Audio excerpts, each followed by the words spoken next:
This Drexel Hill man is collecting a police disability pension from his job as a transit cop for the rest of his life, all because he was injured by a staple. Now, this bizarre accident has some wondering, is he exaggerating his injury? Tonight, a pension official is calling out the officer who retired at age 29. NBC's Chris Glorioso investigates the staple gun snafu that could cost taxpayers millions. Even this retired police officer says the decision to classify him as totally disabled looks ridiculous. He accidentally stapled his own hand. Doctors said it would impede him from firing his service weapon. But guess what we found him doing?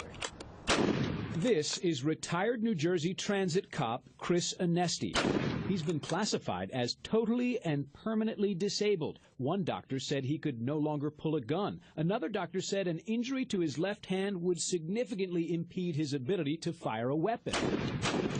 So how is it this self-described gun buff is still firing away in this Facebook video with an Austrian sniper rifle? Are you concerned that this just looks bad? It looks ridiculous. In an interview with the I-Team, Anesti himself criticized the very pension rules that allow him to collect a lifetime disability pension, all because of a staple. How serious was your accident? I don't think serious at all. It was a staple gun into the tissue of my finger. The accident happened in 2006 when Anesti was trying to staple a gun range target. At the time, he put on a Band-Aid and then passed his firearms test. But the next day, he would file an accident report. And after 2 surgeries plus a court battle, he won a $46,000 a year tax-free pension for the rest of his life. Do you think you deserve 2/3 of your salary tax-free for the rest of your life? I would say that, I wouldn't say it's necessarily a question of deserve, it's what's the law say. John Sergio has long criticized New Jersey's pension law as too easy to cheat. He's a pension board member who voted against Anesti's initial disability claim.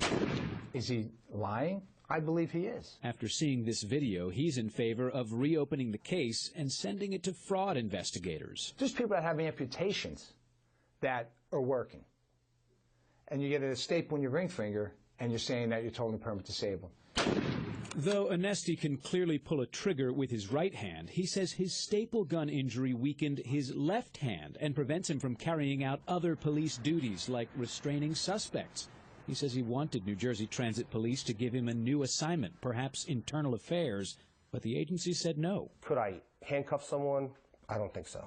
The problem with the system is it doesn't differentiate between the guy who puts a staple in his hand and an officer who is shot in a line of duty and he's in a wheelchair for the rest of his life. Mark Lagerquist investigates pension abuse for New Jersey Watchdog. He calculates Chris Anesti's staple gun injury could cost taxpayers more than $2 million if the retired cop lives to his life expectancy, 80. This has to be the most expensive staple in the history of New Jersey. Reporting from Trenton, Chris Glorioso, NBC 10 News.